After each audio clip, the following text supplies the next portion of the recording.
ಹೇಳ್ರಿ ಏನಾದ್ರು ಇದ್ರೆ. ನೀವೇ ಶಂಕುಸ್ಥಾಪನೆ ಮಾಡಿರ್ತಕ್ಕಂಥ ಕಾಮಗಾರಿಗಳೆಲ್ಲ ನೀವು ಉದ್ಘಾಟನೆ ಮಾಡಿ. ಹೌದು, ಇವತ್ತು ಸೂಪರ್ ಸ್ಪೆಷಾಲಿಟಿ ಆಸ್ಪತ್ರೆ ಉದ್ಘಾಟನೆ ಆಗ್ತಿದೆ. 2017ರಲ್ಲಿ ನಾನೇ ಶಂಕುಸ್ಥಾಪನೆ ಮಾಡಿದ್ದು, ನಾನೇ ಉದ್ಘಾಟನೆ ಮಾಡ್ತಾ ಇದ್ದೀನಿ. BJPಯವರು ಏನೂ ಮಾಡಲಿಲ್ಲ. 4 ವರ್ಷ ಇದ್ರಲ್ಲ ಅವರು. ಕುಮಾರಸ್ವಾಮಿ 1 ವರ್ಷ 2 ತಿಂಗಳು, ಇವರು 4 ವರ್ಷ 3 ವರ್ಷ 10 ತಿಂಗಳು. ಭಾಳ ಹಿಂದೆನೇ ಆಗಬೇಕಾಗಿತ್ತು. ಜೋರಾಗಿ ಕೇಳ್ಬೇಕಾ? ನಿಮ್ಗೇನು ಕೇಳಿಸ್ತಾ ಇಲ್ವಾ?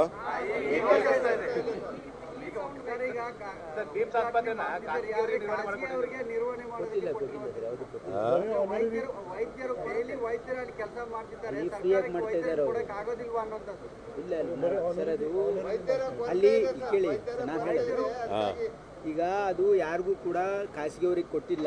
ಹೇಳ್ತಾರೆ KLE ಸೊಸೈಟಿಯಿಂದನೂ ಕೂಡ ಅಲ್ಲಿ ಕೆಲವು ಸೂಪರ್ ಸ್ಪೆಷಲಿಸ್ಟನ್ನು ಎಲ್ಲ ಕಾಲ್ ಫಾರ್ ಮಾಡಿದ್ವಿ. ನಮ್ಮಲ್ಲಿ ಬಂದಿರೋರು ಸುಮಾರು 11 ಜನ ಗೌರ್ಮೆಂಟಿಂದನೇ ಇದ್ದಾರೆ.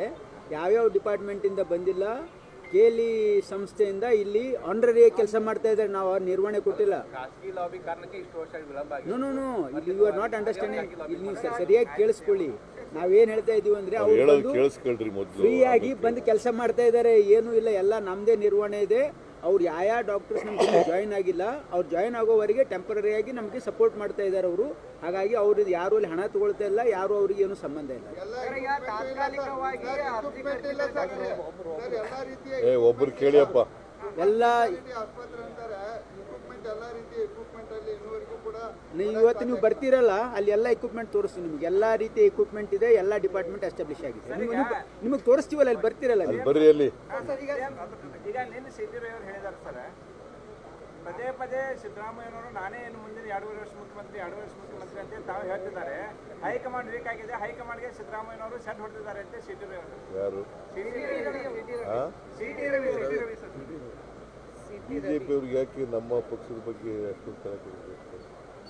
ಅವ್ರು ಕೆಲಸ ಮಾಡೋದು ಬಿಟ್ಬಿಟ್ಟು ನಮ್ಮ ಪಕ್ಷದ ಆಂತರಿಕ ವಿಚಾರಗಳ ಬಗ್ಗೆ ಯಾಕೆ ತಲೆ ಕೆಡಿಸ್ಬೇಕಾರೆ?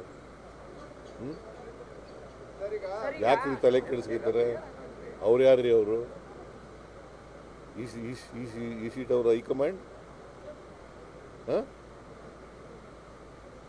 I do not want to reply BJP's query. Sir, NDRF ಅನುದಾನವನ್ನ ಕೇಂದ್ರ ಕೊಡ್ತಾ ಇರುವಂತ NDRF ಅನುದಾನವನ್ನ ಗ್ಯಾರಂಟಿ ಯೋಜನೆಗಳಿಗೆ ಬಳಸ್ಕೊಳ್ತಾ ಇದ್ದೀರಿ ಅಂತೇಳಿ ಆರ್ ಅಶೋಕ್ ಅವರು ಆರೋಪ ಮಾಡ್ತಾ ಇದ್ದಾರೆ. ಮತ್ತೆ ಅದನ್ನೇ ಹೇಳಿದ್ರೆ NDRF ದುಡ್ಡಿದೆಯಲ್ಲ, ನ್ಯಾಷನಲ್ ಡಿಸಾಸ್ಟರ್ ಫಂಡ್, ಅದನ್ನು ನಾವು ಯಾವತ್ತೂ ಕೂಡ ಗ್ಯಾರಂಟಿ ಯೋಜನೆಗಳಿಗೆ ಬಳಸ್ಕೊಳ್ಳೋದು. ಗ್ಯಾರಂಟಿ ಯೋಜನೆಗಳಿಗೆ ಅವ್ರಿಗೆ ಒಂಥರ ಕಾಮಾಲೆ ರೋಗ ಇದ್ದಾಗೆ ಅವ್ರಿಗೆ. ಗ್ಯಾರಂಟಿ ಯೋಜನೆಗಳು ಸಕ್ಸಸ್ ಆಗ್ಬಿಡ್ತಲ್ಲ, ಇಲ್ಲಿ ಕರ್ನಾಟಕದಲ್ಲಿ 2.5 ವರ್ಷದಿಂದ ಸಕ್ಸಸ್ ಆಗಿಬಿಡ್ತಲ್ಲ, ಅದರಿಂದ ಅವರು ತಳಮಳ ಆಗ್ಬಿಟ್ಟಿದ್ದಾರೆ. ಸೊ ಹಾಗಾಗಿ ನಮ್ಮನ್ನು ಕಾಪಿ ಮಾಡ್ತಾ ಇದ್ದಾರೆ. ಈಗ ಬಿಹಾರದಲ್ಲಿ ಏನು ಮಾಡಿದ್ದಾರೆ,